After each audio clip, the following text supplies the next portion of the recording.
So this is John Rampton. He's one of my personal friends, and he is the founder of do.com. He's actually done several startups, and he is lending his expertise to allow you to take one of his ideas. I feel like a lot of people aren't the best idea people. Yep.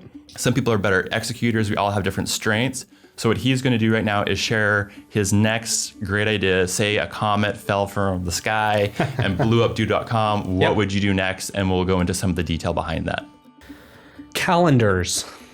Okay. The way people communicate, and in the business world, calendars are a broken conversation. When you go to schedule a meeting with somebody, you always send, here's 3 times I'm available, or when are you available? It's like Calendly. Calendly, yeah, Okay. is a great example of this. But where they break is when you have multiple people within an organization, or 3 to 5 or 10 people that are all trying to align their schedules on one calendar time. I feel that's extremely broken, and how we prioritize our time is broken, and our calendar. Like, sure, Calendly does certain things, and there's a few other companies in that space. They do that good, but they don't optimize it. There's no learning behind that. For example, I know my average meeting with you or chat with you lasts 42 minutes. So why are we scheduling an hour to an hour and a half for meetings where our average conversation only takes place at a certain time? Okay. Like a certain length. Mm-hmm. Or so you'd have like an AI intelligence behind it. These conversations are usually this long. Behind it, yeah. So you'd have to then start checking in and out of meetings. Or connect it to your phone. Okay. Or connect it to your life. And, on every single one of our phones is that. Connect it to your Apple Watch. Hey, he's walking away. He's walking away. He's not in proximity. Or he just hung up his phone. Okay. So all of a sudden, a meeting time pops back available because it's there. And that informs people who are trying to get a hold of you or trying to that, and it dynamically changes meetings based on behaviors in people. I feel that could significantly change the business world and change our productivity, because we're very unproductive. But some of these tools, again, like a calendar, that make us more productive, but we could be 10 times more productive if we did certain things. I mean, it could connect and say, based on this, how many times a day do you check your calendar? Or do you even need to check your calendar? What if it just synced with your phone and synced with everyone else, where I never had to check my calendar? I know that every phone call coming in is part of a schedule. Your phone goes mute and every single day from a specific time based on your preferences. And this is only email time or only work time.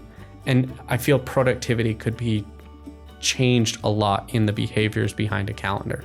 Okay, between scheduling, AI behind it, recognizing when meetings last and when they don't last, when a meeting ends early, that you're now available to meet or connect with someone who wants to connect with you. Yep. That way you're also, I assume, not texting back and forth, trying to schedule the time. Yep. Or like, this is the, second time we've tried to schedule this. We were going to meet yesterday, things changed. Yep. Just to have a calendar that automatically updates instead of me having to go back and for you waiting for me to update it. And correct. When I didn't update the second event today. And even going into the communication behind it, making sure that every single, your time is blocked out efficiently, meaning when there is a calendar invite, there's on there, how are we connecting? How are we meeting? Is there a location or a phone number or a time associated with that? So a lot of times you'll schedule a meeting with me and I'm like, well, who's calling who?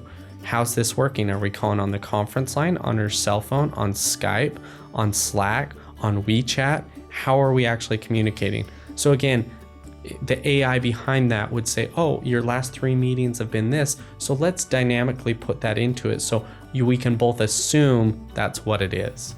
Okay. That'd be something I'd work on. And it's something that's definitely needed. So how much would an MVP cost to get up and running? Time. How much time? A couple weeks.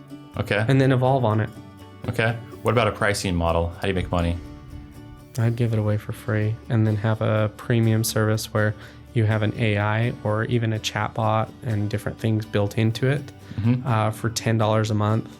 And then $100 a month for like El Primo, and then an enterprise for, like $20 per user for an entire organization. Sign up salesforce.com and you're set for life. Set for life.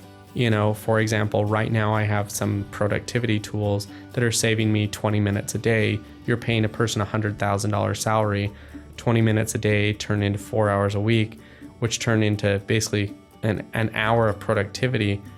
You're like, oh, an hour of you don't think of 20 minutes as, oh, going back and forth in emails is that bad. But when you assign a dollar figure to it, all of a sudden you're like, oh, like all of a sudden we're spending $2,000 in productivity on per worker in our organization in lost productivity for this one problem. Okay.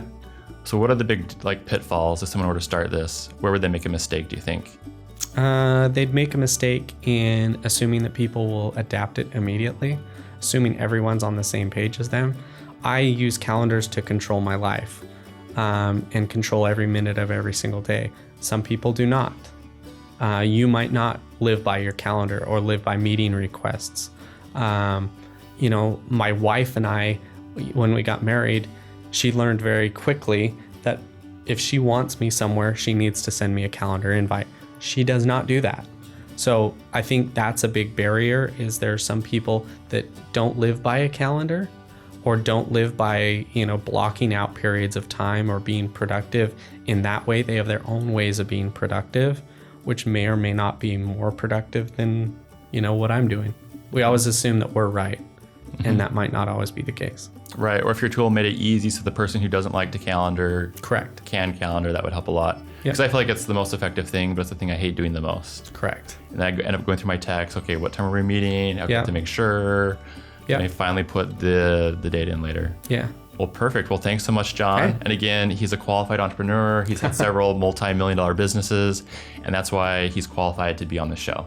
Hey. All right. Thanks for having me. Thanks, guys. All right.